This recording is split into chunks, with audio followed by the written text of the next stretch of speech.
शाहुमंगलम केवलीपंतो धर्ममंगलम चट्टारी लुगुटमा अरियंता लुगुटमा सिद्धा लुगुटमा शाहु लुगुटमा केवलीपंतो धर्म लुगुटमा चट्टारी शरण पौजामी अरियंते शरण पौजामी सिद्धे शरण पौजामी शाहु शरण पौजामी केवलीपंतो धर्म शरण पौजामी जे स्वरूप समज्या विना पाम्यो दुख अनंत समज्या विभूते पद नमो श्री सदगुरु भगवंत परम पुरुष प्रभु सदगुरु परम ज्ञान सुखधाम जेणे आप्યું ભાન નિજ તેને સદા પ્રણામ દેહ છતાં જેની દશા વર્તે દેહાતી આજ્ઞાનીના ચરણમાં હો વંદન અગણિત કાન ગુરુના ચરણમાં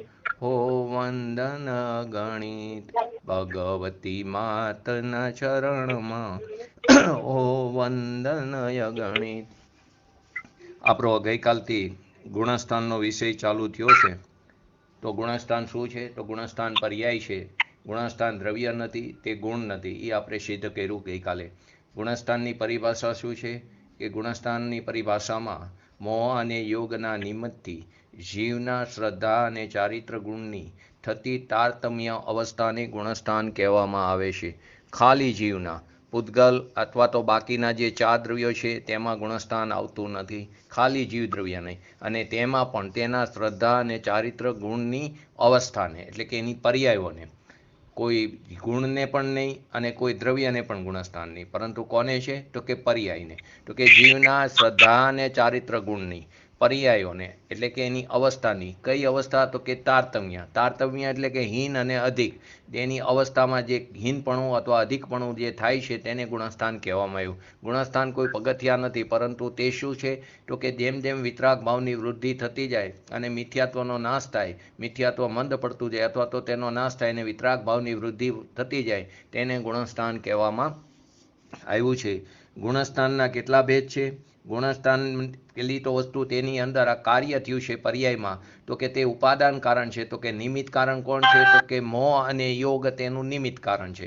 કોઈ પણ કાર્ય થાય તેમાં એક ઉપાદાન કારણ હોય અને એક નિમિત્ત કારણ। ઉપાદાન કારણ કોણ છે? તો કે જે પર્યાય પોતાની જે કંઈ પર્યાય ઉત્પન્ન થાય છે તે પોતે જ ઉપાદાન કારણ છે।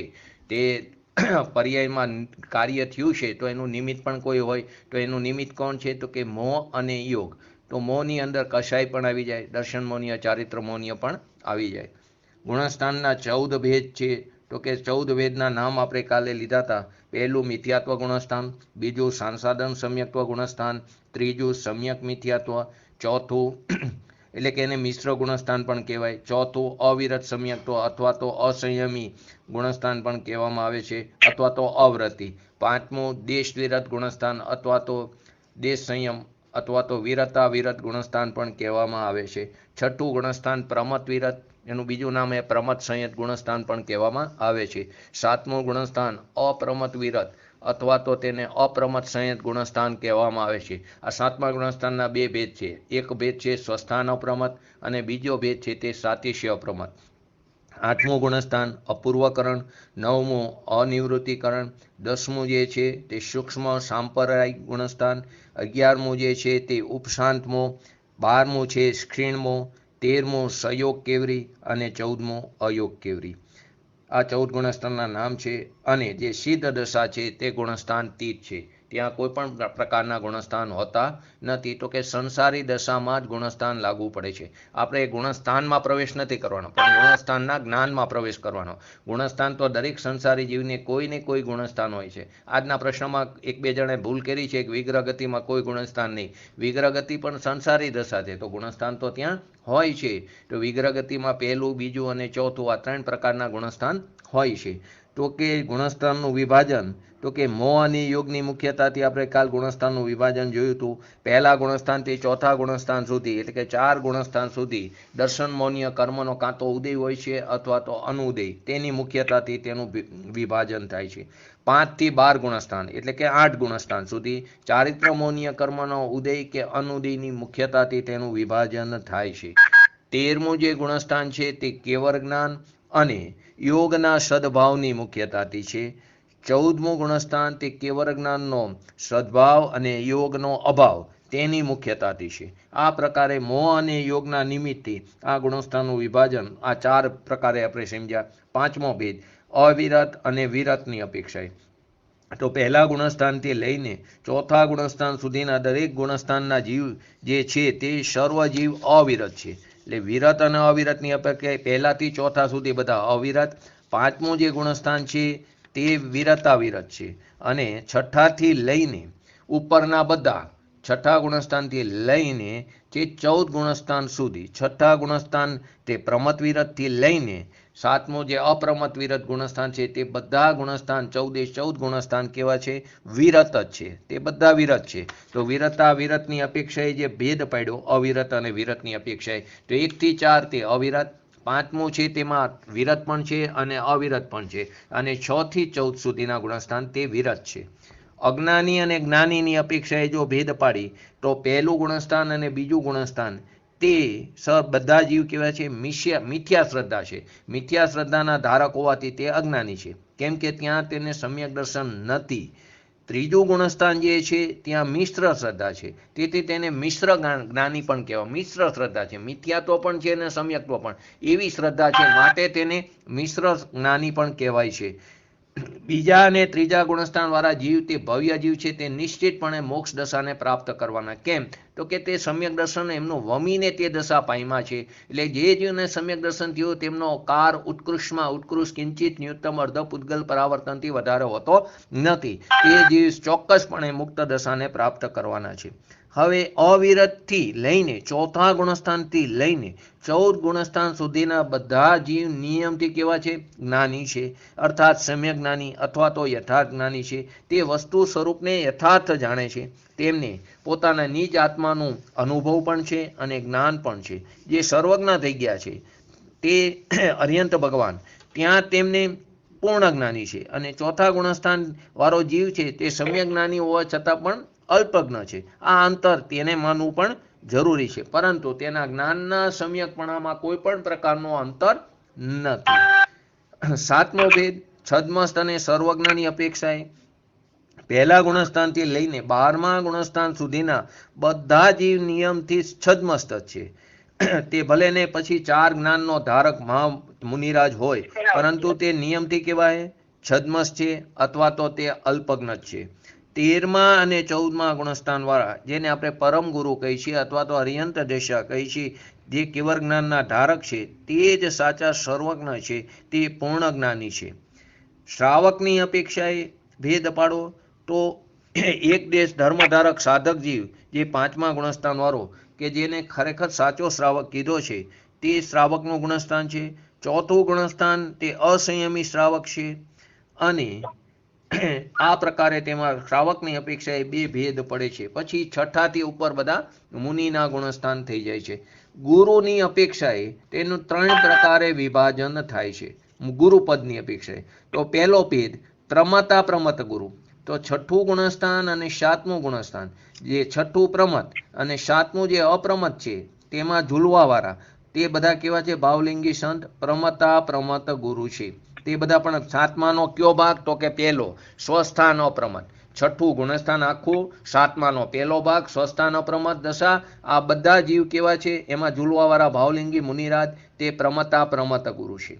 પછી બીજો ભેદ એની અંદર અપ્રમત ગુરુ. 7માનો બીજો ભેદ સાતિશ્ય અપ્રમત દશાવાળા ભાવલિંગી મુનિરાજ અને અપૂર્વકરણ, એટલે કે 8મા ગુણસ્થાનથી લઈને 12મા ગુણસ્થાન સુધીની શ્રેણીમાં જેટલા પણ જીવો બિરાજમાન છે તેને મોની કાં તો ઉપશાંતા, એટલે કે 11મો હોય તો મોની ઉપશાંતા ઉપશમ શ્રેણીવાળો હોય તો, અને શપક શ્રેણીવાળો તો ક્ષપણા કરી, એટલે કે નાશ કરવાવાળા મહામુનિરાજ તે અપ્રમત ગુરુ છે.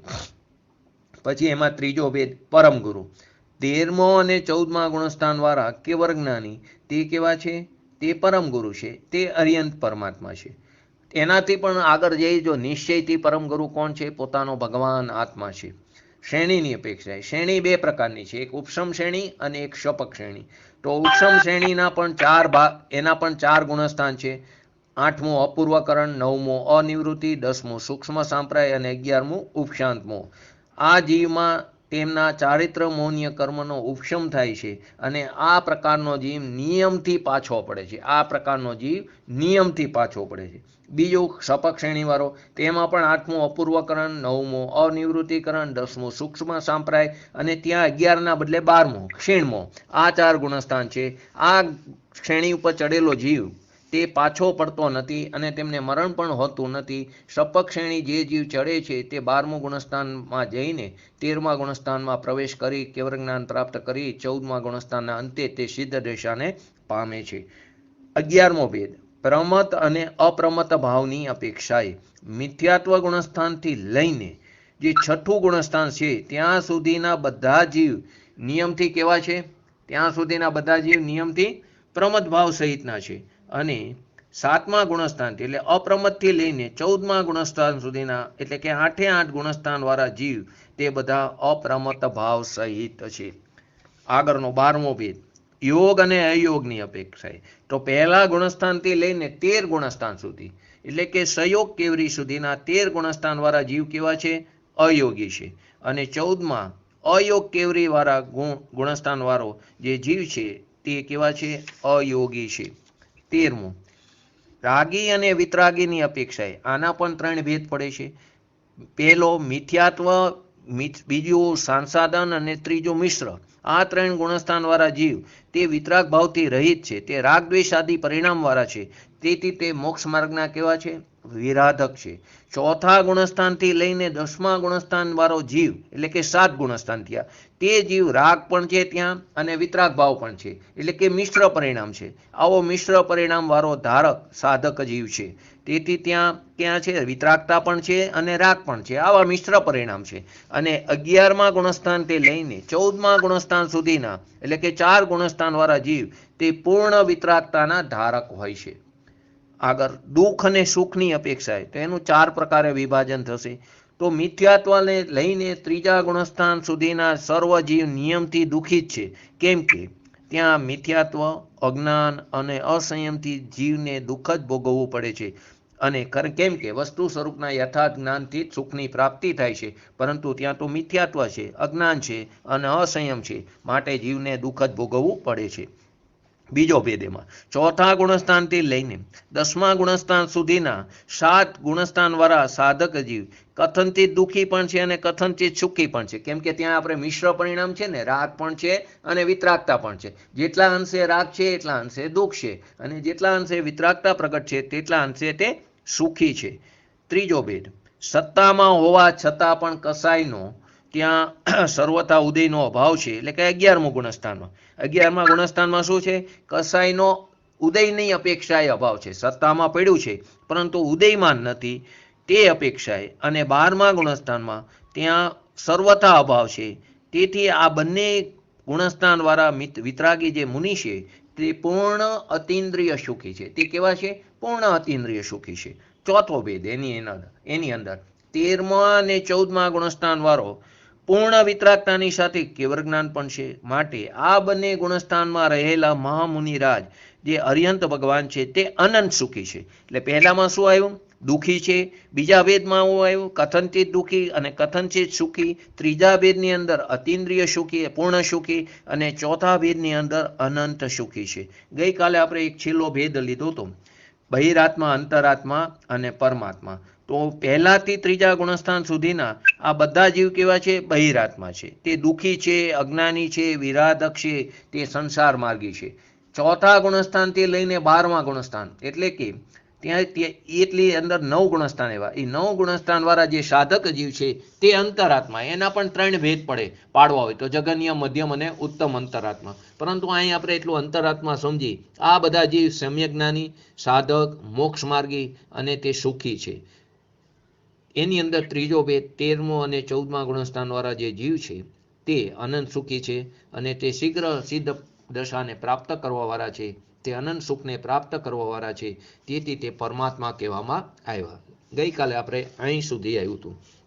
હવે આગળનો ભેદ અશુભ ઉપયોગી, શુભ ઉપયોગી અને શુદ્ધ ઉપયોગની અપેક્ષા. મિથ્યાત્વથી ત્રીજા ગુણસ્થાન સુધીના 3 ગુણસ્થાનવાળા જીવ મુખ્યપણે અશુભ ઉપયોગી. જો અહીં વસ્તુ સમજો, આને મુખ્યતાથી કીધું કેમ કે ત્યાં શુભ ઉપયોગ પણ છે જીવને, પરંતુ ત્યાં શુભ ઉપયોગનું પ્રમાણ અશુભ ઉપયોગની અપેક્ષાએ ઓછું છે. માટે શું કીધું ત્યાં મુખ્યતાથી પહેલા ગુણસ્થાનથી લઈને ત્રીજા ગુણસ્થાન સુધીના જીવોને મુખ્યપણે અશુભ ઉપયોગ છે. ચોથાથી લઈને છઠ્ઠા ગુણસ્થાન, ચોથું, પાંચમું અને છઠ્ઠું, આ ત્રણેય ગુણસ્થાન વાળા જીવોને મુખ્યપણે શુભ ઉપયોગી કીધો.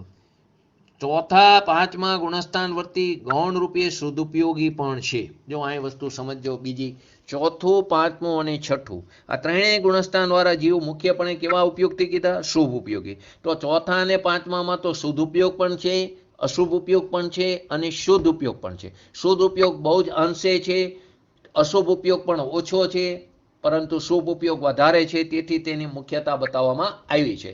છઠ્ઠા ગુણસ્થાનમાં અશુભ ઉપયોગ પણ નથી, છઠ્ઠા ગુણસ્થાનમાં શુદ્ધ ઉપયોગ પણ નથી. એની પરિણીતિ જ્ઞાયક ઉપર છે, શુદ્ધ પરિણીતિ છે, પરંતુ ઉપયોગ શુદ્ધ નથી. ત્યાં ખાલી શું છે? શુભ ઉપયોગ છે. તેથી ચોથાથી લઈને છઠ્ઠા ગુણસ્થાન સુધીના જીવો કેવા છે? મુખ્યતાથી જોઈએ તો શુભ ઉપયોગી છે. 7માથી 12મા ગુણસ્થાન વાળા જીવો શુદ્ધ ઉપયોગી છે. 7માથી 12મા વાળા જીવો એના વિતરાગ પરિણામની વધતા ટકા તે શુદ્ધ ઉપયોગી છે. અને 13મું અને 14મા ગુણસ્થાનમાં તો શુદ્ધ ઉપયોગનું ફળ છે. જો આ સમજવા જેવું છે. 7માથી 12મા સુધીના જીવ તેની વિતરાગતાની વૃદ્ધિની અપેક્ષાએ તે શુદ્ધ ઉપયોગી જ છે. 7માથી 10મા સુધી તો અબુદ્ધિપૂર્વકના રાગ પણ પડેલો છે, પરંતુ તેની મુખ્યતા નહીં ગણતા તેને ત્યાં ગૌણ કરીને 7માથી તે 12 સુધીના બધા જીવ શુદ્ધ ઉપયોગી કીધા. અને 13મા અને 14મા શુદ્ધ ઉપયોગી નહીં, પણ શુદ્ધ ઉપયોગનું ફળ કીધું કે એને શુદ્ધ ઉપયોગ જે એને પોતે વિતરાગતા પ્રાપ્ત કરી એનું ફળ છે, તે પરમાત્મા પદ પ્રાપ્ત કર્યું. તે અયોગી કેવી રીતે, સહયોગી કેવી રીતે, તે તેનું ફળ છે. એટલે એક અપેક્ષાથી લઈને 14 ગુણસ્થાનથી 14મા ગુણસ્થાન એક અપેક્ષાએ લો તો ચોથા ગુણસ્થાનથી લઈને 14મા ગુણસ્થાન સુધીના એટલે 11 ગુણસ્થાન વાળા જીવો બધાને ધર્માત્મા જ કહેવાય છે. ચોથા ગુણસ્થાનથી લઈને 14મા ગુણસ્થાન એટલે કે 11 ગુણસ્થાન વાળા બધા જીવને કેવા કહેવામાં આવ્યા? ધર્માત્મા કહેવામાં આવ્યા. આગળનો ભેદ 17મો, ધાર્મિક અને અધાર્મિકની અપેક્ષાએ મિથ્યાત્વથી લઈને ત્રીજા ગુણસ્થાન એટલે કે 3 ગુણસ્થાન વાળા બધા જીવ કહેવાય અધાર્મિક. આગળ પણ આ વાત આવી, એને અધર્માત્મા કહો કે બધા જીવ કહેવાય અધાર્મિક છે. કેમ કે તેમની પાસે નિશ્ચય, સમ્યક દર્શન, જ્ઞાન, ચારિત્ર રૂપ રત્નત્રય ધર્મ હોતો નથી, માટે તે કેવા છે? અધાર્મિક છે. ચોથાથી લઈને 14 એટલે કે 11 ગુણસ્થાન વાળા સર્વજીવ ધાર્મિક જ છે, કારણ કે તેમની અંદર નિશ્ચય રત્નત્રયની પ્રાપ્તિ થઈ છે અને તેઓએ ક્રમથી યથાર્થ, અયથાર્થ પુરુષાર્થી અને યથાર્થ પુરુષાર્થી પણ કહી શકાય છે. ચોથા ગુણસ્થાનની અપેક્ષા અયથાર્થ કીધું અને બાકી યથાર્થ પુરુષાર્થી પણ કહી શકાય છે. 18મો ભેદ મિથ્યા સમ્યક ચારિત્રની અપેક્ષાએ. તો કે મિથ્યાત્વ, સાંસાધન અને મિશ્ર આ ત્રણેય ગુણસ્થાન વાળા જીવ તે મિથ્યા ચારિત્ર ધારણ કરે છે. મિથ્યાત્વમાં, સાંસાધન ગુણસ્થાનમાં અને મિશ્ર આ ત્રણેય ગુણસ્થાન વાળા જીવમાં ચારિત્ર કેવું છે? મિથ્યા છે, કારણ કે આ જીવ સમ્યક દ્રષ્ટિ હોતો નથી. ચોથા ગુણસ્થાનથી લઈને 14 એટલે કે 11 ગુણસ્થાન વાળા જીવ તે સમ્યક ચારિત્ર વાળો છે, કેમ કે તે જીવ સમ્યક દ્રષ્ટિ છે. જ્યાં શ્રદ્ધા સમ્યક થઈ ત્યાં જ્ઞાન અને ચારિત્ર નિયમથી સમ્યક અથવા તો યથાર્થ છે. આ નિયમ છે. જ્યાં શ્રદ્ધા સમ્યક થઈ ત્યાં જ્ઞાન અને ચારિત્ર પણ કેવું છે? નિયમથી સમ્યકપણું ધારણ કરે છે. આ પ્રકારે મોહ તથા યોગના સદભાવ અથવા તો અસદભાવની અપેક્ષાથી લઈને મિથ્યા તથા સમ્યક ચારિત્રની અપેક્ષાએ આપણે આવી 18 અપેક્ષાએથી ગુણસ્થાનનું વિભાજન કરવામાં આવ્યું. હવે આગળનો પ્રશ્ન જે છે, મિથ્યાત્વ ગુણસ્થાનનો અભાવ કરવાનો સાચો ઉપાય શું છે? તો કે જિનેન્દ્ર કથિત આપણે મિથ્યાત્વ ગુણસ્થાનમાં છે, તો એનો અભાવ કરવાનો ખરેખર સાચો ઉપાય શું છે? તો કે જિનેન્દ્ર કથિત તત્વ જે છે તેને સદાચારી જીવન જીવતા પહેલા સાચા દેવગુરુ શાસ્ત્રનું યથાર્થ જ્ઞાન કરવું જોઈએ. પછી અધ્યાત્મ શાસ્ત્રના અધ્યયનથી, જે અધ્યાત્મ શાસ્ત્ર છે તેનું અધ્યયન સ્વના લક્ષ્ય કરીને પોતાના આત્મ સ્વભાવનો નિર્ણય કરવો જોઈએ. જેને એકવાર પોતાના નિજ શુદ્ધાત્માનો નિર્ણય થઈ જાય છે તે વ્યક્તિ સ્વયં સમ્યક દર્શન આદિ ધર્મ પ્રગટ કરવાની વિધિને જાણી લે છે. વિધિ જાણે તો નિધિ પ્રગટ થયા વગર રહેતી નથી. તેથી નિજ શુદ્ધાત્માના સ્વભાવનો સ્વીકાર કરો. આ પ્રશ્ન થયો હતો ને, કાર્ય પરમાત્મા પણ કેમ પ્રગટ થતું નથી ગુરુદેવને જામનગરથી? તો એનો જવાબ શું હતો? કારણ પરમાત્મા તો છે, કારણ છે તો કાર્ય કેમ થતું નથી? તો કે જે કારણ પરમાત્મા છે તેનો સ્વીકાર નથી. કારણ પરમાત્માનો સ્વીકાર થાય તો કાર્ય પરમાત્મા પણ પર્યાયમાં પ્રગટ થયા વગર રહેતું નથી. બસ અહીં પણ એ જ વાત છે. નિજ શુદ્ધાત્મા સ્વભાવનો સ્વીકાર કરવાથી, સમ્યક દર્શન જ્ઞાન ચારિત્ર પ્રગટ કરવાથી, સાચું સરળ અને સુગમ આ એક જ ઉપાય છે. એ પ્રગટ કરવાથી શુદ્ધિની ઉત્પત્તિ, વૃદ્ધિ અને પૂર્ણતાની પ્રાપ્તિ થાય છે. તો કે મિથ્યાત્વ ગુણસ્થાનના અભાવ કરવા માટે શું કીધું? પોતાનો જે નિજ શુદ્ધાત્મા સ્વભાવ છે તેનો સ્વીકાર કરો, તેનો મહિમા કરો. જેવું પોતાનું વસ્તુ સ્વરૂપ છે તેનો મહિમા કરો. તેનો મહિમા કરતા રુચિ અંતરંગ થયા વગર રહેતી નથી. અને રુચિ અંતરંગ થાય, અત્યારે ઉપરની રુચિ છે પણ એ રુચિ અંતરંગ થાય એટલે કાર્ય પણ પ્રગટ થયા વગર રહેતું નથી, કેમ કે રુચિ અનુસાર્ય વીર્ય છે. આ પ્રકારે આ પ્રશ્ન થયો. હવે આગળ આપણે જે પ્રશ્ન છેલ્લે સમજી લઈ.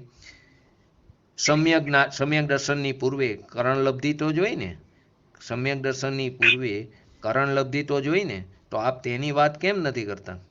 તો કે કરણલબ્ધિ જોઈ એ કેવું સત્ય છે, પરંતુ સમ્યક દર્શનની પૂર્વે ક્ષયોક્ષમ લબ્ધિ, વિશુદ્ધિ લબ્ધિ, દેશના લબ્ધિ અને પ્રાયોગ્ય અને પાંચમી કરણ, આ 5 લબ્ધિઓ અવશ્ય હોય છે.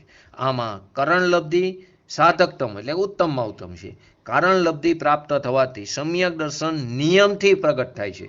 એવો નિયમ અન્ય 4 લબ્ધિઓ સાથે નથી. અન્ય 4 લબ્ધિમાં નિયમથી એને સમ્યક દર્શન નથી થતું, પણ જે જીવ કરણ લબ્ધિમાં પ્રવેશ કરે છે તેને નિયમથી સમ્યક દર્શન થાય છે. તો કરણ લબ્ધિની પ્રાપ્તિનો ઉપાય તો શું છે? કે ત્રિકારી નિજ શુદ્ધાત્માનો આશ્રય લેવાનો, બીજા કોઈનો નહીં. માટે ત્રિકારી નિજ શુદ્ધાત્માનો આશ્રય લેવાથી કરણ લબ્ધિ પ્રાપ્તિ થાય છે. અને કરણ લબ્ધિમાં જીવ આવતા તેને સમ્યક દર્શનની પ્રાપ્તિ થાય છે. આપણે અનાદિકાળથી 4 લબ્ધિ સુધી તો જઈ એવા છીએ. ક્ષયોક્ષમ લબ્ધિ પણ છે, વિશુદ્ધિ લબ્ધિ પણ પ્રાપ્ત કરી છે, દેશના લબ્ધિ પણ કરી છે, પ્રાયોગ્ય લબ્ધિ પણ કરી છે. આપણે નહીં, અભવી જીવે પણ કરી છે. પરંતુ કરણ લબ્ધિમાં જીવ આવ્યો નથી. કેમ નથી આવ્યો? તો કે ત્રિકારી નિજ શુદ્ધાત્માનો તેને આશ્રય નથી લીધો, તેનો સ્વીકાર નથી કર્યો, આદર નથી કર્યો, તેનો સત્કાર કર્યો નથી. આ જ ઉપાય મોક્ષ માર્ગનો એટલે કે રત્નત્રયની પ્રાપ્તિનો છે.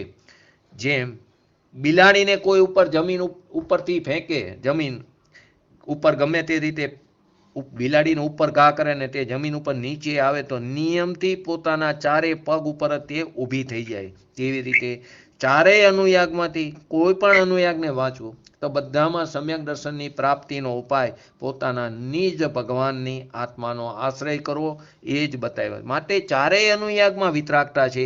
4 અનુયાગનું તાત્પર્ય વિતરાગતા છે.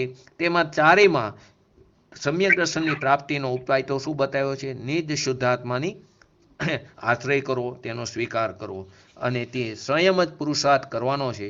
તેમાં કોઈ જીવ આપણને આવીને સમ્યક દર્શનની પ્રાપ્તિ કરાવી શકતો નથી. હવે આપણે આજે એની અંદર આગળ જઈએ. સૌથી પહેલી વસ્તુ, દરેક ગુણસ્થાનમાં કોઈને કોઈ જીવો તો હોય જ છે.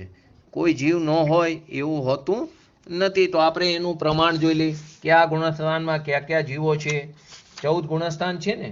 આજે એક પ્રશ્ન હતો વિગ્રહ ગતિનો, તો વિગ્રહ ગતિમાં કેટલા ગુણસ્થાન છે? તો વિગ્રહ ગતિમાં 1, 2 અને 4 ગુણસ્થાન છે. તો દરેક ગુણસ્થાનમાં કોઈને કોઈ તો જીવ હોય છે. ક્યારેક કોઈ જીવ ગુણસ્થાનમાં ન હોય એવું બનતું નથી. સંસારી દશામાં અમુક ગુણસ્થાન તો નિયમથી હોય છે. તો આપણે આજે એ પ્રશ્નો આપણે સમજીને આગળ જઈએ.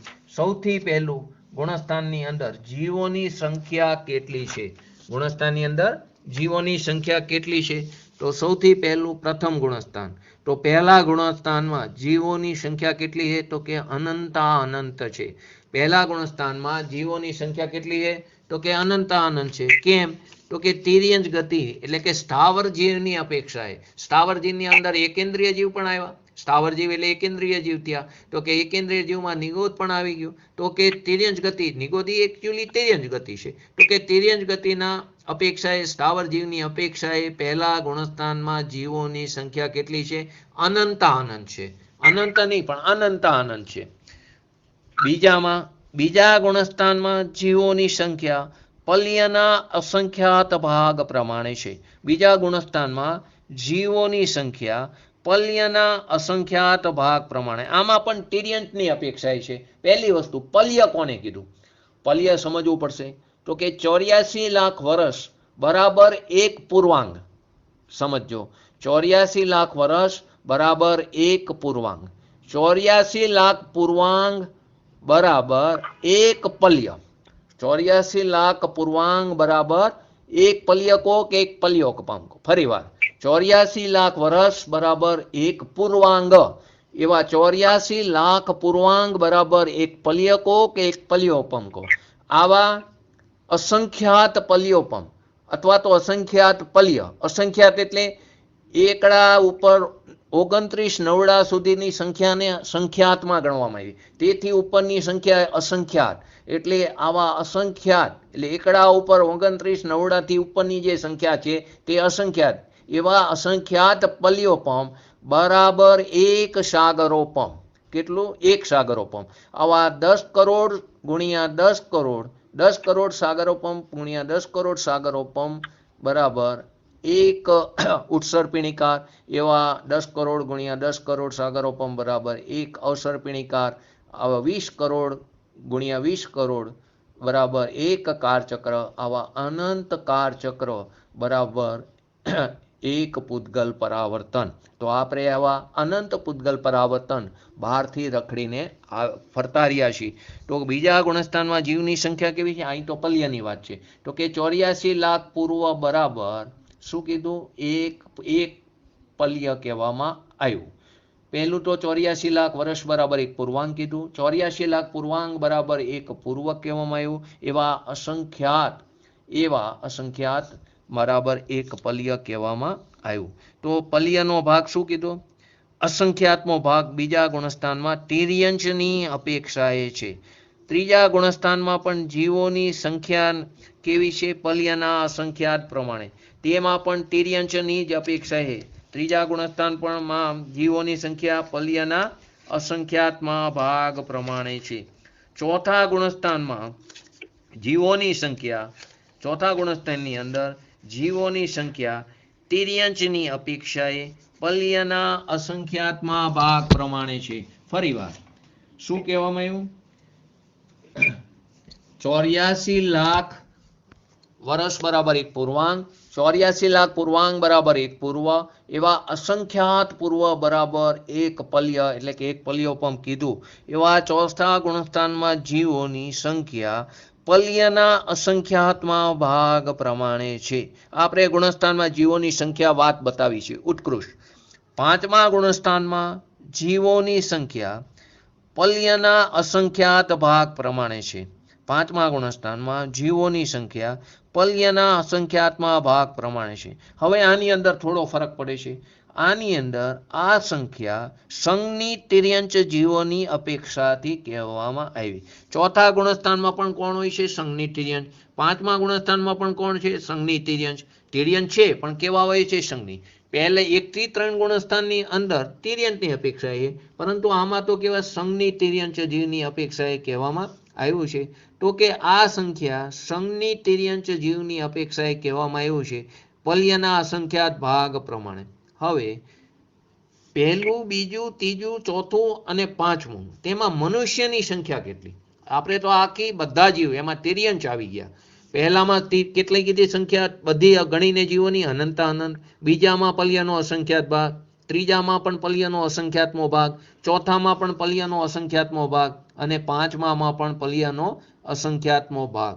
પરંતુ આપણે એકલા મનુષ્ય લઈ, મનુષ્યની અપેક્ષાએ, તો પહેલા ગુણસ્થાનમાં મનુષ્યની સંખ્યા જગતની જે શ્રેણી છે, જગત શ્રેણી, તેના અસંખ્યાતમાં ભાગ પ્રમાણે છે. એટલે ઓલા કરતા અનંત કરતા ઓછી થઈ ગઈ. આ સંખ્યા અપર્યાપ્ત મનુષ્યની અપેક્ષાએ. પર્યાપ્ત મનુષ્ય તો ઓછા છે, પણ અપર્યાપ્ત. અપર્યાપ્ત કોને કીધી? જેની બધી ઇન્દ્રિયો પર્યાપ્ત દશા પ્રાપ્ત ન થઈ હોય તેવા જે જીવ છે તેને અપર્યાપ્ત, એને લબ્ધિ અપર્યાપ્ત પણ કહેવામાં આવે છે. તો આ સંખ્યા અપર્યાપ્ત મનુષ્યની અપેક્ષાએ પહેલા ગુણસ્થાનમાં મનુષ્યની સંખ્યા જગત શ્રેણી છે તેના અસંખ્યાત્મા ભાગ પ્રમાણે છે. બીજા ગુણસ્થાનમાં મનુષ્યની અપેક્ષાએ સંખ્યા 52 કરોડની. કેટલી છે? બીજા ગુણસ્થાનમાં મનુષ્યની અપેક્ષાએ સંખ્યા ખાલી 52 કરોડ છે. ત્રીજા ગુણસ્થાનમાં મનુષ્યની સંખ્યા, એની અપેક્ષાએ સંખ્યા 104 કરોડની છે. બીજામાં 52 કરોડ, ત્રીજામાં 104 કરોડ.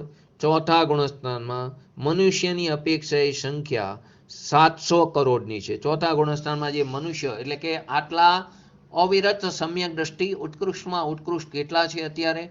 તો કે 700 કરોડ અવિરત સમ્યક દ્રષ્ટિ. પછી કોઈ પણ ગતિમાં હોય, કોઈ પણ એટલે કે દેવ ગતિ પણ હોય, નરક ગતિ પણ હોય કે મનુષ્ય ગતિ હોય, તો બધામાં થઈને તે સંખ્યા કેટલી? 700 કરોડ છે. અહીં તો મનુષ્યની અપેક્ષાએ સંખ્યા કીધી, તો અહીં મનુષ્યની અપેક્ષાએ સંખ્યા 700 કરોડ. દેવ અને નરકની સંખ્યા અલગ બતાવવામાં આવે છે. પાંચમા ગુણસ્થાનમાં મનુષ્યની અપેક્ષાએ સંખ્યા ખાલી 13 કરોડ છે. એટલે પાંચમા ગુણસ્થાનમાં આગળ આપણે જોયું એમાં તિર્યંશ પણ આવી ગયા હતા. તેમાં પલ્યનો અસંખ્યાત્મો ભાગ કીધો હતો, પરંતુ ખાલી મનુષ્ય લો તો તેની અંદર સંખ્યા 13 કરોડ જ છે. હવે આગળની વાત છે છઠ્ઠું ગુણસ્થાન. છઠ્ઠા ગુણસ્થાનમાં જીવોની સંખ્યા, તો તેમાં શું છે? ખાલી ભાવલિંગી મુનિરાજ જ આવે છે. ત્યાં સ્ત્રી પર્યાય પણ નથી. ખાલી મનુષ્યમાં પણ પુરુષ પર્યાય છે. ત્યાં તિર્યંશ પણ જતા નથી. એટલે છઠ્ઠા ગુણસ્થાનમાં ખાલી જીવોની, એમાં મનુષ્ય જ છે, એમાં જીવોની સંખ્યા 5,93,98,206. સંખ્યા યાદ રાખવાની જરૂર નથી. આ તો આપણને ખ્યાલ પડે કે ક્યાં ગુણસ્થાનમાં કેટલા જીવો હોય છે. એટલે બધી વસ્તુ સરળ છે. આટલા જીવો જો પ્રાપ્ત કરી શકતા હોય તો આપણે કેમ પ્રાપ્ત ન કરી શકીએ? તો અહીં અત્યારે આ કાળમાં સાતમા ગુણસ્થાન સુધી તો જઈ શકીએ છીએ, તો કેમ આપણે ન કરી શકીએ? તો છઠ્ઠા ગુણસ્થાનમાં જીવની સંખ્યા 5,93,98,206 છે. સાતમા ગુણસ્થાનમાં જીવની સંખ્યા એટલે કે જે સાતમા ગુણસ્થાનમાં સાતિશ્ય અને સ્વસ્થાન અપ્રમદ દશામાં રહેવાવાળા ભાવલિંગી મુનિરાજની સંખ્યા 2,96,99,103 છે. 2,96,99,103 છે. અહીં સુધીની સંખ્યા આ પ્રમાણે આવી. હવે અહીંયાથી બે ભાગ પડશે, એક ઉપશ્રમ શ્રેણીવાળો અને એક સપક શ્રેણીવાળો. હવે ઉપશ્રમ શ્રેણીની અંદર 4 ગુણસ્થાન કીધા આપણે, 8, 9, 10 અને 11. તો આ ચારેય ગુણસ્થાનમાં 299 જીવ જ છે. 8મામાં, 9મામાં, 10મામાં અને 11માં ખાલી 299. એ ઉત્કૃષ્ટ. એટલે ટોટલ જીવ તેની અંદર ચારેય ગુણસ્થાનમાં 1196 છે. કેટલા છે? ચારેય ગુણસ્થાનમાં જીવોની સંખ્યા કેટલી? ખાલી 1196 છે. સપક શ્રેણીમાં 4 ગુણસ્થાન છે, 8મું, 9મું, 10મું અને 12મું. તેમાં જીવોની સંખ્યા 598, 598 ચારેયમાં. તે પ્રમાણે ચારેય ગુણસ્થાનમાં થઈને જીવની સંખ્યા 2392 છે. ખાલી 2392. હવે આગળ આવ્યું 13મું ગુણસ્થાન. તો 13મા ગુણસ્થાનમાં જીવની સંખ્યા છે 8,98,502. એટલે આટલા કેવરી છે, આટલા સામાન્ય કેવરી, ઉત્કૃષ્ટની વાત છે. આટલા સામાન્ય કેવરી કો, અર્યંત કો, તીર્થંકર કો, જે કોઈ બધા થઈને કેટલા છે?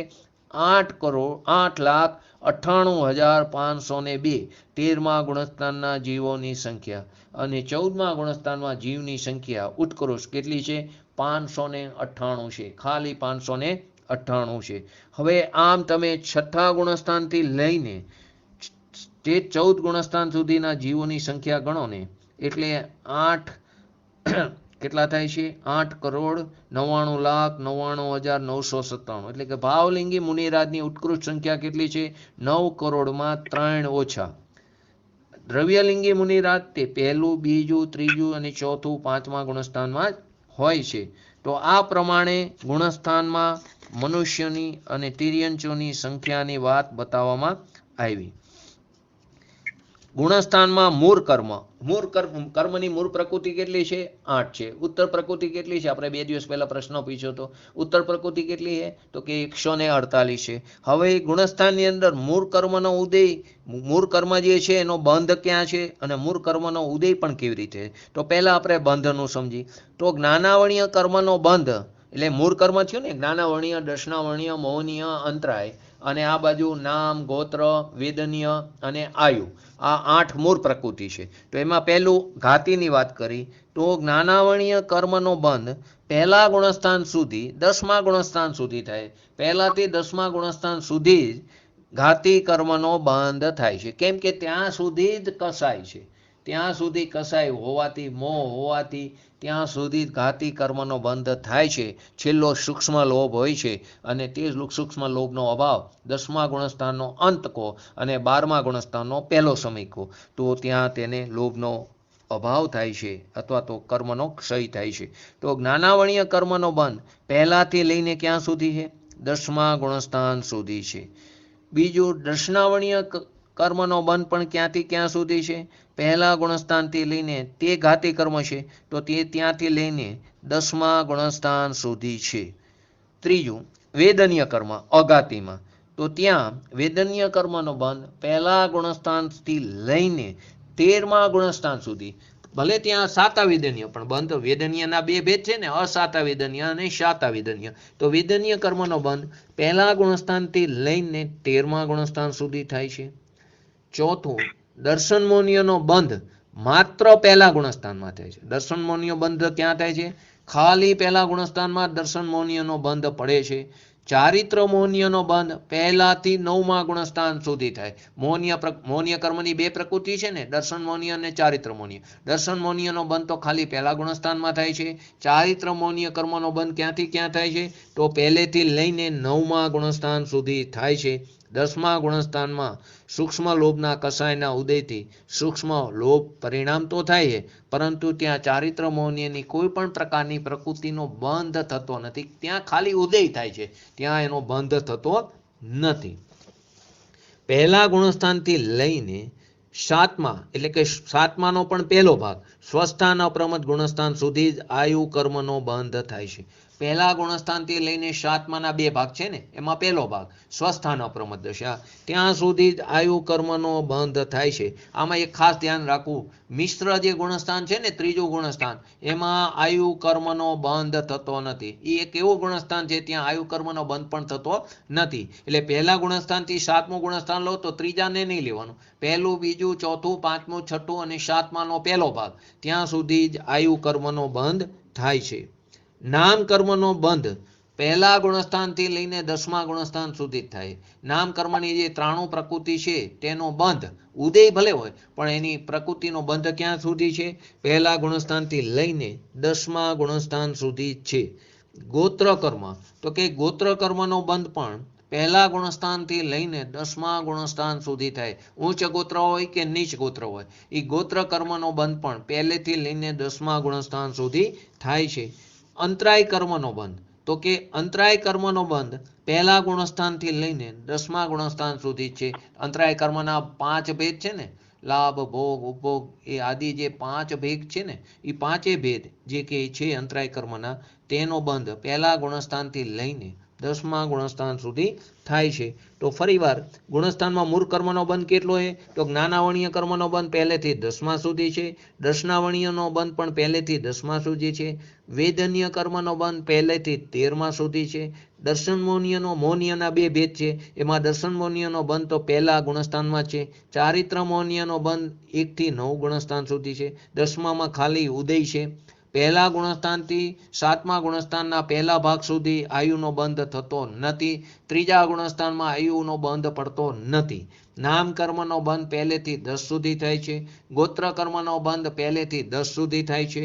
અંતરાય કર્મનો બંધ પણ પહેલેથી 10 ગુણસ્થાન સુધી થાય છે. આ બંધની વાત કરી. હવે ઉદયની, તો ઉદયની અંદર તીર્થંકર પ્રકૃતિનો ઉદય, એની પહેલા આપણે ગુણસ્થાનની અંદર મૂળ કર્મનો ઉદય જોઈ. તો જ્ઞાનાવર્ણીય કર્મનો ઉદય પહેલા થી લઈને 12મા ગુણસ્થાન સુધી છે. જો આ બે ભેદ સમજજો. જ્ઞાનાવણીય કર્મનો બંધ 1 થી 10 ગુણસ્થાન સુધી છે, પરંતુ એનો ઉદય ક્યાં સુધી છે? 1 થી 12 સુધી. એટલે 10મામાં જે પડ્યા છે જ્ઞાનાવણીય કર્મનો બંધ, તે ઉદયમાં 12મામાં આવી શકે. એને જ કારણે એને હજી કેવળ જ્ઞાન પ્રગટ થયું નથી. જ્ઞાનાવણીય કર્મનો એટલો ઉદય છે. તો જ્ઞાનાવણીય નિમિત્તની અપેક્ષાએ જ્ઞાનાવણીય કર્મનો ઉદય પહેલેથી 12 ગુણસ્થાન સુધી છે. તેવી જ રીતે દર્શનાવણીય કર્મનો બંધ 1 થી 10 છે, પરંતુ ઉદય 1 થી 12 ગુણસ્થાન સુધી છે. અને વેદન્ય કર્મનો બંધ 1 થી 13 સુધી છે, પરંતુ તેનો ઉદય 1 થી 14 ગુણસ્થાન. એટલે 14મા ગુણસ્થાનમાં પણ વેદનીય કર્મ, સાતા વેદનીય છે, ત્યાં અસાતા નથી. સાતા વેદનીય કર્મનો ત્યાં ઉદય છે. એટલે વેદનીય કર્મનો ઉદય 1 થી 14 ગુણસ્થાન સુધી છે. મોહનીય કર્મનો બંધ આપણે 9 ગુણસ્થાન સુધી લીધું. દર્શન મોહનીયનો પહેલો, ચારિત્ર મોહનીયનો 1 થી 9, પરંતુ આ એનો ઉદય જે છે તે 1 થી 10 ગુણસ્થાન સુધી, કેમ કે મોહ છે ને 10મામાં, એટલે 1 થી 10 ગુણસ્થાન સુધી મોહનીય કર્મનો ઉદય છે. આયુ કર્મનો ઉદય, આયુ કર્મનો બંધ આપણે ક્યાં સુધી લીધો? 1 થી 7. ત્રીજું નો, ત્રીજામાં તો છે જ નહીં, પરંતુ 1 થી 7માં પણ, 7મામાં પણ પહેલા ભાગ સુધી જ આયુ કર્મનો બંધ પડે છે, પરંતુ તેનો ઉદય છે તે પહેલાથી 14મા સુધી, ત્યાં સુધી એને જે આયુ કર્મ છે તેનો ઉદય રહે છે. જ્યાં સુધી આવ્યું છે ત્યાં સુધી નામ પણ રહેવાનું, માટે નામ કર્મનો ઉદય પણ પહેલેથી 14 સુધી રહે છે. ત્યાં સુધી એને ગોત્ર પણ રહેવાનું, તો ગોત્ર કર્મનો ઉદય પણ ક્યાંથી ક્યાં રહેશે? 1 થી 14 ગુણસ્થાન સુધી રહેશે. અંતરાય કર્મનો ઉદય, તે અંતરાય કર્મનો બંધ ક્યાં સુધી હતો? આપણે 1 થી 10 સુધી, પરંતુ અંતરાય કર્મમાં ઉદય જે છે તે 1 થી 12 ગુણસ્થાન સુધી છે. અંતરાય કર્મનો ઉદય જે છે તે 1 થી 12 ગુણસ્થાન સુધી અંતરાય કર્મનો ઉદય છે. ફરીવાર, જ્ઞાનાવણીય કર્મનો ઉદય 1 થી 12 ગુણસ્થાન સુધી, દર્શનાવણીય કર્મનો ઉદય 1 થી 12 ગુણસ્થાન સુધી, તેવી જ રીતે મોહનીય કર્મનો ઉદય 1 થી 10 ગુણસ્થાન સુધી, અંતરાય કર્મનો ઉદય 1 થી 12 ગુણસ્થાન. આ ચારેય ઘાતી આવી ગયા. વેદનીય કર્મનો ઉદય 1 થી 14, આયુ કર્મનો ઉદય 1 થી 14, નામ કર્મનો ઉદય 1 થી 14, ગોત્ર કર્મનો ઉદય 1 થી 14, કેમ કે અઘાતી કર્મ પડ્યા છે ને ઠેઠ સુધી, તેથી તે બધાનો ઉદય 1 થી 14 ગુણસ્થાન સુધી છે. અને ઘાતી કર્મનો ઉદય તે જ્ઞાનાવણીય, દર્શનાવણીય તે બંનેનો 12મા ગુણસ્થાન સુધી છે, મોહનીયનો 10મા ગુણસ્થાન સુધી છે, અને અંતરાયનો પણ 12મા ગુણસ્થાન સુધી છે. ખરેખર મોહનીય પ્રકૃતિ આપણે જે ઘાતી કર્મનો ક્ષય કહી છે ને 12મા ગુણસ્થાનને અંતે, તો 12મા ગુણસ્થાનના અંતે ઘાતી કર્મનો ક્ષય થાય છે, અને 13મા ગુણસ્થાનમાં ખાલી અઘાતી કર્મ રહેશે. તો ઘાતી કર્મનો ક્ષય તો એક બોલવામાં વ્યવહારની ભાષામાં આવે છે, બાકી કર્મનો ક્ષય ક્યારેય થતો નથી. કર્મ પણ એક દ્રવ્ય છે, કોઈ દ્રવ્ય નાશ પામતું નથી, પરંતુ ત્યાં કર્મ જે છે તે અકર્મ રૂપે પરિણમે છે, અકર્મરૂપી દશામાં પરિણમે છે, તેને આપણે ક્ષય કહી છીએ. પરંતુ ત્યાં ખરેખર 12મા ગુણસ્થાનના અંતે 3 જ ઘાતી કર્મનો ક્ષય થાય છે: જ્ઞાનાવણીય, દર્શનાવણીય અને અંતરાય. 3 જ ઉદયમાં આવ્યા, 3નો નાશ થાય, કેમ કે મોહનીય કર્મ તો 10મા ગુણસ્થાન સુધી છે. આપણે બોલવામાં આવે ચારે ઘાતી કર્મનો ક્ષય, પરંતુ ખરેખર મોહનીય કર્મનો ક્ષય તો ક્યાં થઈ જાય? 10મા ગુણસ્થાનના અંતે, 12મા ગુણસ્થાનના પહેલા સમયે. બંને વસ્તુ એક સાથે છે. હવે ગુણસ્થાનમાં અમુક વસ્તુનો વિશેષતા જે છે, ઉદય કેવી રીતે છે, તો તીર્થંકર પ્રકૃતિનો ઉદય જે છે તે 13મા અને 14મા ગુણસ્થાનમાં જોઈએ. તીર્થંકર પ્રકૃતિનો ઉદય ક્યાં? 13મા અને 14મા ગુણસ્થાનમાં જ થાય છે. આહારક શરીર જે છે તેનો ઉદય 6ઠ્ઠા ગુણસ્થાનમાં જ થાય છે. જે મુનિરાજને આહારક શરીર છે ને, તેનો ઉદય 6ઠ્ઠા ગુણસ્થાનમાં, એટલે કે શુભ ઉપયોગમાં હોય ત્યારે તેનો ઉદય થાય છે. સમ્યક મિથ્યાત્વનો ઉદય, સમ્યક મિથ્યાત્વ નામની જે પ્રકૃતિ છે, દર્શન મોનિયના જે 3 કટકા થાય છે એમાં સમ્યક મિથ્યાત્વ નામની પ્રકૃતિ છે તેનો ઉદય 3જા ગુણસ્થાનમાં થાય છે. સમ્યક પ્રકૃતિ, એના જે 3 કટકા છે એમાં મિથ્યાત્વ, સમ્યક મિથ્યાત્વ અને સમ્યક, એમાં સમ્યક પ્રકૃતિનો ઉદય 4થાથી લઈને 7મા ગુણસ્થાન સુધી થાય છે. પહેલા ગુણસ્થાનમાં 1 મિથ્યાત્વ અને 4 અનંતાબંધીનું ઉદયથી થાય. પહેલું ગુણસ્થાન શેનાથી થાય? 1 મિથ્યાત્વ પ્રકૃતિ અને અનંતાબંધી, ક્રોધ, માન, માયા, લોભ, તેના ઉદયથી થાય છે. બીજું ગુણસ્થાન છે તે અનંતાબંધીના ઉદયથી થાય છે. બીજું ગુણસ્થાન છે ત્યાં દર્શન મોનિયનો અભાવ છે, પરંતુ ત્યાં અનંતાબંધીના ક્રોધ, માન, માયા, લોભ, આ 4માંથી કોઈ પણ એકનો ઉદય આવે છે ત્યારે જીવ ચોથા ગુણસ્થાનથી પાછો પડીને, એટલે એમાં પણ ક્ષાયિકવાળો જીવ પાછો પડતો નથી, કેમ કે ક્ષાયિક સમ્યક દર્શનને સમ્યક દર્શન વમતું નથી. ખાલી ઔપશમિક અને ક્ષાયોક્ષમિકને સમ્યક દર્શન વમે, પરંતુ ક્ષાયોક્ષમિક વાળો પણ જીવ બીજા ગુણસ્થાનમાં જતો નથી. ખાલી ઔપશમિક સમ્યક દ્રષ્ટિ જે જીવ છે તેનું સમ્યક દર્શન વમે છે, અને તેને અનંતાબંધી ક્રોધ, માન, માયા, લોભ એ કોઈ ચારમાંથી કોઈ એકનો ઉદય આવી જાય ત્યારે તે બીજા ગુણસ્થાનમાં જાય છે. એટલે બીજું ગુણસ્થાન તે અનંતાબંધીના ઉદયથી થાય છે. ત્રીજું ગુણસ્થાન છે તે સમ્યક મિથ્યાત્વ પ્રકૃતિના ઉદયથી થાય છે. ચોથું ગુણસ્થાન જે છે તે 7 કર્મો. 7 કયા? તો કે દર્શન મોનિયનની 3 પ્રકૃતિ, મિથ્યાત્વ, સમ્યક મિથ્યાત્વ અને સમ્યક્ત્વ, અને અનંતાબંધીની 4 પ્રકૃતિ. તો તેવા 7 કર્મો એટલે કે તેનો ઉપશમ થાય, ક્ષય થાય કે ક્ષયોક્ષમ. ક્ષયોક્ષમમાં એક ખાલી સમ્યક પ્રકૃતિનો ઉદય છે, ક્ષય અને ઉપશમ. તો કે એનો કાં તો ઉપશમ થાય 7નો, કાં તો ક્ષય થાય, કાં તો ક્ષયોક્ષમ થાય. ચોથા ગુણસ્થાન એના ઉદયથી થાય છે. પાંચમું જે ગુણસ્થાન જે છે તે ચારિત્ર મોહનીયની 17 પ્રકૃતિના ઉદયથી થાય. પાંચમા ગુણસ્થાનમાં અનંતાબંધી ચોકડીનો અભાવ છે, બાકીની 3 ચોકડી છે. બાકીની 3 ચોકડી છે. પાંચમા ગુણસ્થાનમાં કેટલી ચોકડીનો છે?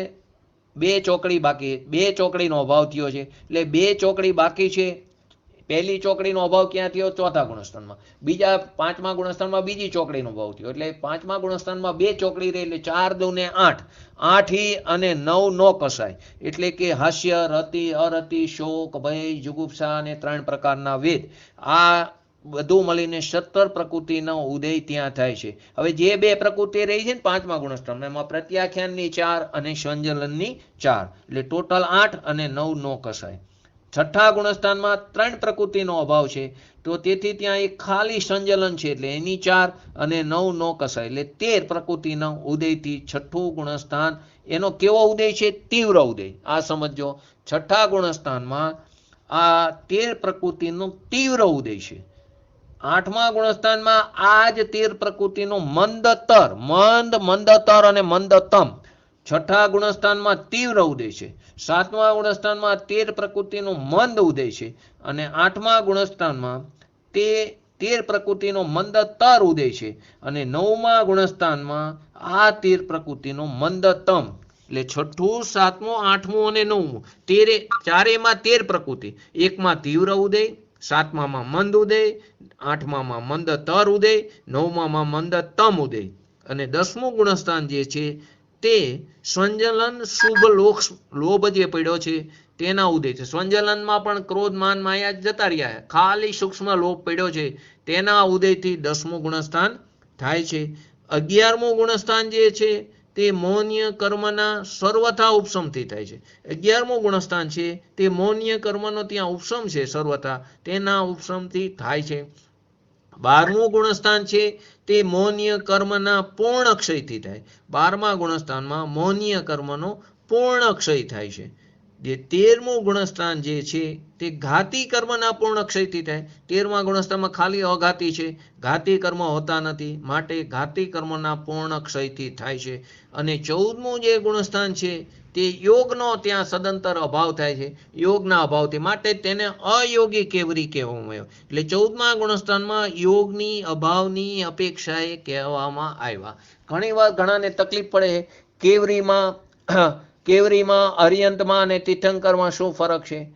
તો કે અર્યંત કહો કે કેવરી કહો, બધી એક જ વસ્તુ. અને તીર્થંકર છે તે પણ બધા કેવા છે? કેવરી જ છે. કેવરીના ભેદ પડે છે, સામાન્ય કેવરી, મુખ કેવરી, એ વાત અલગ છે, પરંતુ બધા કેવા છે? તીર્થંકર એ કેવરી છે, અર્યંત પણ કેવરી છે, સામાન્ય કેવરી પણ કેવરી છે.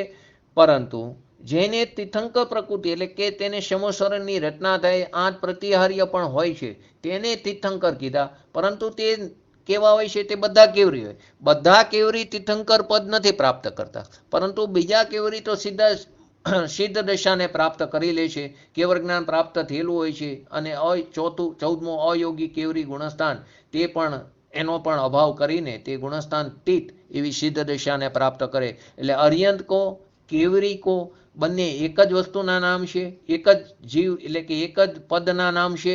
અને તીર્થંકર છે તે પણ કેવા છે? કેવરી છે. બધા કેવરી તીર્થંકર પદ નથી ધારણ કરતા, પણ જેટલા પણ તીર્થંકર છે તે બધા નિયમથી કેવા છે? કેવરી છે. હવે આજના જે પ્રશ્નો છે એમાં થોડીક વાત કરી લઈ, કેમ કે આજના પ્રશ્નની અંદર ઘણીવાર એક છેલ્લું લઈ લઈ પછી લઈ. ગુણસ્થાનમાં મૂળ કર્મ જે છે, 8 મૂળ કર્મ, એનું સત્વ એટલે કે સત્તા ક્યાં સુધી પડી છે? તો જ્ઞાનાવરણીય કર્મનું સત્તા એટલે કે સત્વ 1 થી 12 ગુણસ્થાન સુધી પડી છે. દર્શનાવરણીય કર્મનું પણ સત્તા 1 થી 12 ગુણસ્થાન સુધી છે. વેદનીય કર્મનું સત્વ એટલે કે સત્તા 1 થી 14 ગુણસ્થાન સુધી. ઉદય છે એટલે સત્તા હોય તો જ ઉદય હોય. મોહનીય કર્મનું સત્તા 1 થી 11 ગુણસ્થાન સુધી.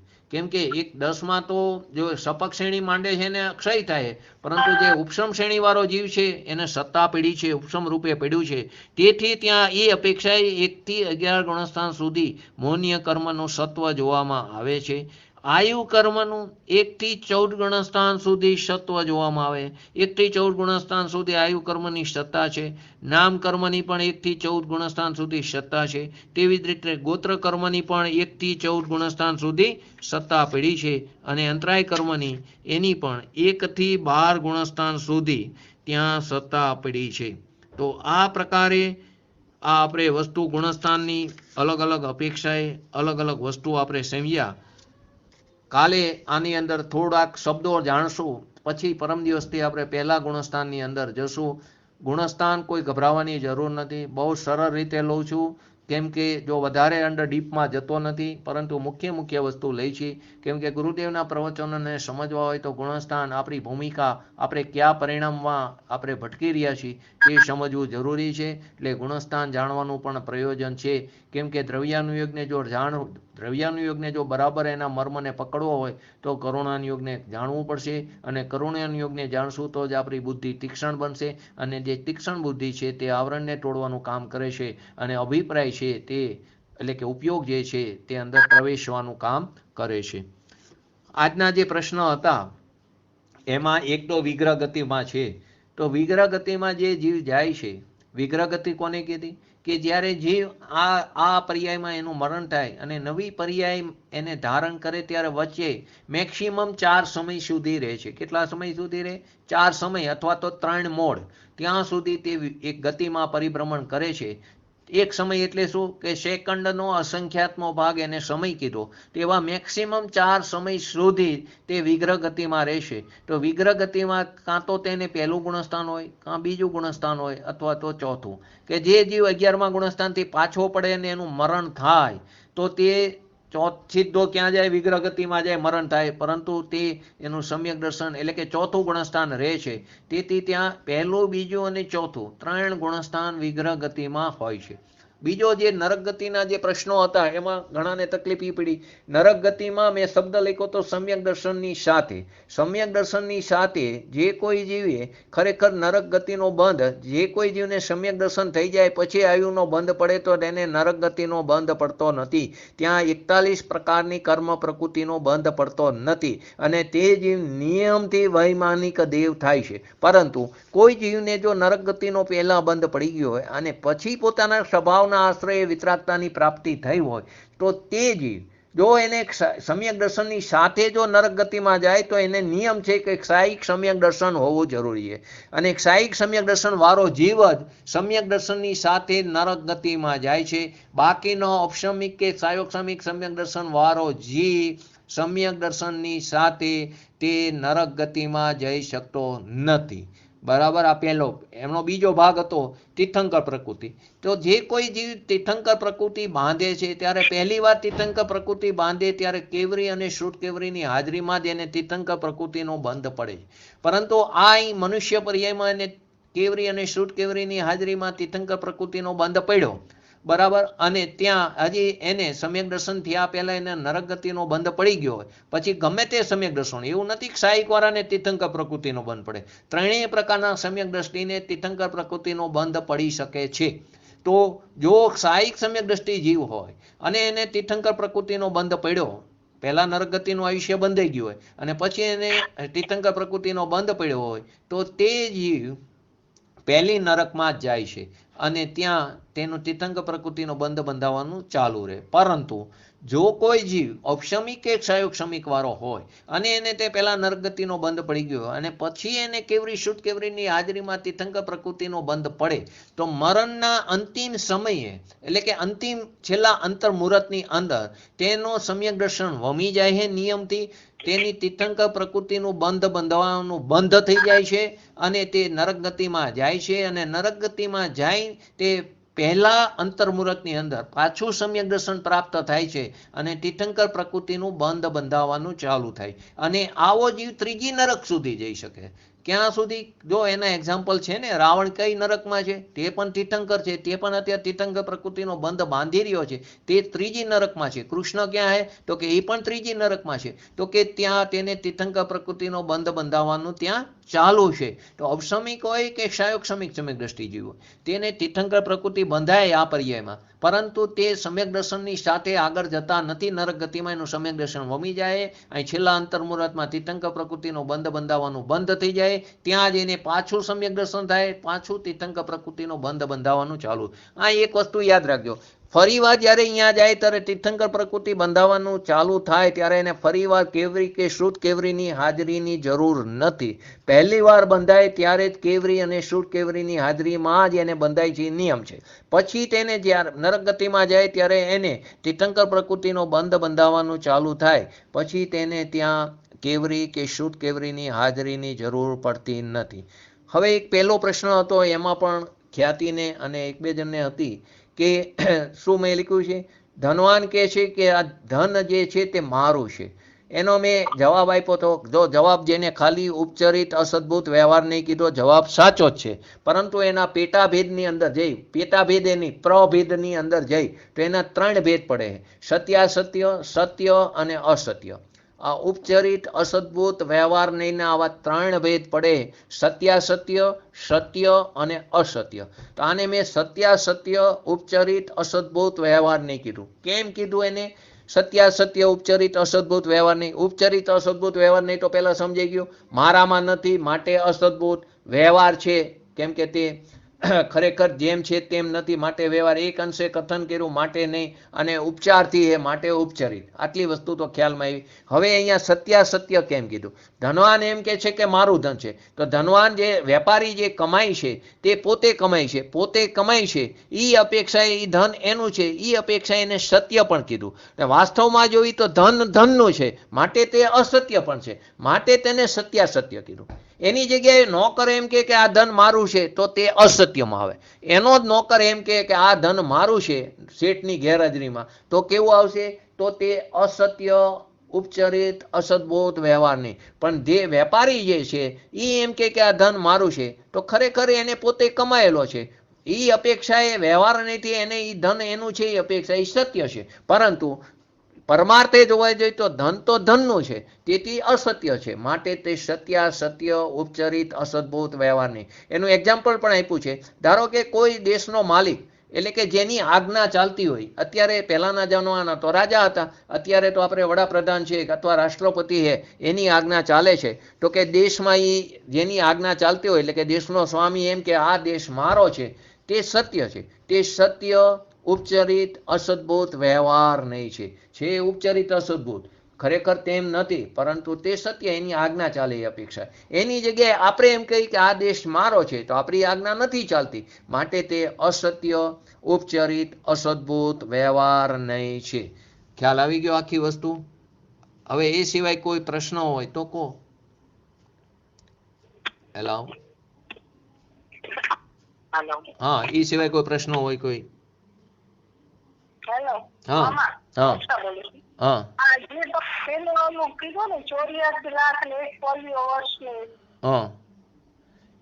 એ ફરી વાર કહી દઉં.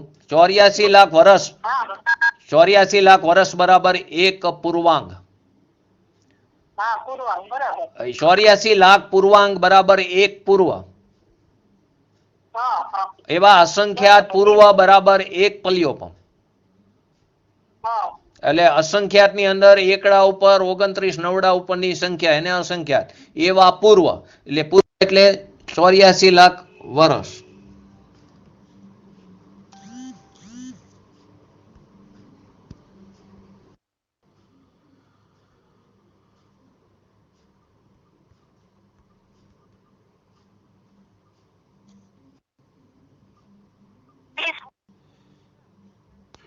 5 is not a passcode that I can confirm. Please Nilesh. try entering your passcode again, followed by the pound or hash key. Nilesh Is not a passcode that I can confirm. Please try entering your passcode again, followed by the pound or hash key. Is not a passcode that I can confirm. I'm sorry, but I'm unable to connect you to the meeting. If you need assistance with your passcode,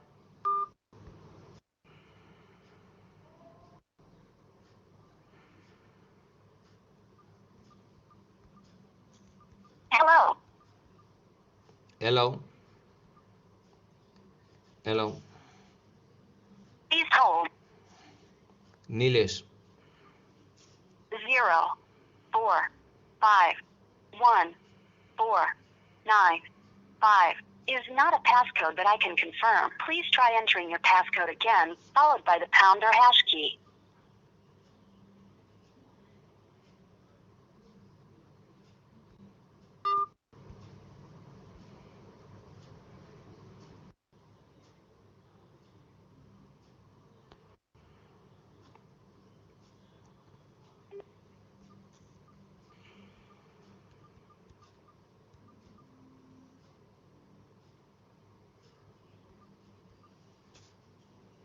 Please hold. Welcome to conference call of Tata Tele Business Services. Nilesh Please wait for the tone. Then say your name and press the pound or Nilesh hash key. Nilesh hello hello When you hear the tone, you will be the 7th person to join the meeting. Hello hello